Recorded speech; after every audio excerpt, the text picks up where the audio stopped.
There's new research from UC Davis saying North America, especially in the Sierra, is experiencing more severe wildfires than past years.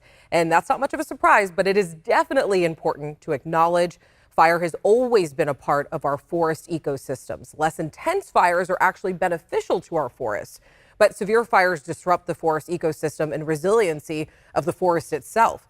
This is due to things like climate change, but also because of how we've traditionally managed wildfire fuels. Wildfire fuel. I keep saying that. It is a bit of a tongue twister. You already know Brendan is with us to break this down a little bit more, because really researchers are looking at how things are changing, the way that we look at fires over the past few years. So what are they really finding? Yeah, well, the rule of thumb for fire suppression over the last 100 years or so really has been to just extinguish every fire and not let anything burn at all. But that's not actually healthy for the forest, nor for the humans and wildlife that call the forest home. So the mosquito fire last year, a big fire that we had, but it gave researchers a real life test of some of their fuel management practices. And, I had to go take a look for myself. Basically, we have 100% mortality in this structure over here. Outside of Georgetown lies the Blodgett Experimental Forest. It's a really great place to come and talk about a couple different forest structures and how they responded to the wildfire. This past September, the mosquito fire burned through a portion of Blodgett, where UC Berkeley researchers were eager to see the aftermath. The wildfire hit this type of a structure. It behaved in a very kind of high-intensity manner. And we really hadn't done a whole lot out there. So we've had 20, 30 years of time for fuel to accumulate on the ground here. We haven't done anything to treat the fuels on site. Burning through this section of forest, called a stand, the mosquito fire killed everything from the floor to the canopy. But when it hit a different stand, one that had been managed via harvesting and prescribed burn, the fire behavior changed. But we did see the fire effects change.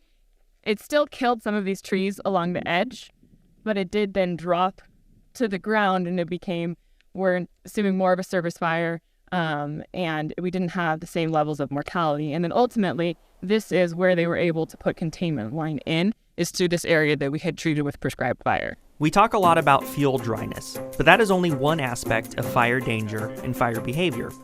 The different types of fuels and how they are managed also matter. There are three primary types of fuel. There are the canopy fuels, which are the very tops of trees.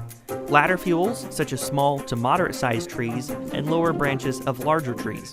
Then there's the surface fuels. That's your needles, needles that have fallen. That's branches that have fallen. That's shrubs. That's small trees. That's what we consider surface fuel.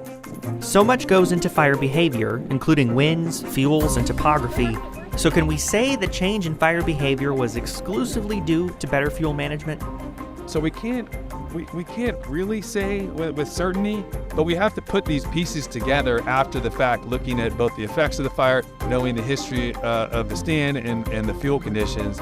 So I think we can say with pretty good confidence that the fuel conditions really dictated that. Yeah, I think the surface fuel is what we're seeing is really, really key. Treating that surface fuel, anything that we can do, which really fire is the only way you're going to remove that surface fuel, but doing anything to treat the surface fuel is going to have an impact on fire effects. Young, crowded stands like this one the mosquito fire burned through are common sights on industrial land, and it's even difficult to do a prescribed burn through young stands like this. But doing nothing, it's a high-risk, high-reward situation because it can cost upwards of $1,500 an acre to clear non-valuable trees with no return. Obviously, it's a problem from a fire risk standpoint, but it's also a problem of what we can do with that. We don't have a lot of options without spending tons and tons of money. So in a way, you kind of look at this as just kind of biding your time, like, gambling a little bit, knowing it's a very vulnerable condition, but the cost of trying to mitigate that is just too high. And that's only on industrial land. Federal, Forest Service, and national park lands are even tougher because the issue of burning and/or commercially removing trees is a controversial topic. But there's tons of land, a lot of Forest Service land, et cetera, where there are trees big enough that can help pay for the restoration, but we have to be okay with harvesting and processing lumber, and that sometimes can be controversial, and people don't want to think about on public lands, like using our lands that way. But I think there are ways to do it, so what I would say, like, responsibly with even a conservation and restoration bent. Still, it's more than just funding. Oftentimes, it's an infrastructure and personnel issue too. What would you do with all of this non-valuable lumber? Funding is a huge piece of the puzzle, but it's not the only thing. It's also where the funding goes, right? It's not just giving a landowner, like, you could give me all the money in the world, and there are certain things I could not do here because the infrastructure doesn't exist to do it and the workforce doesn't exist to do it. To a certain extent, though, the funding the state has been able to put forth over the last few years has changed that a bit. People are through grants, which is kind of an onerous process. I think even applying for the grants, but once you get it, it can really help.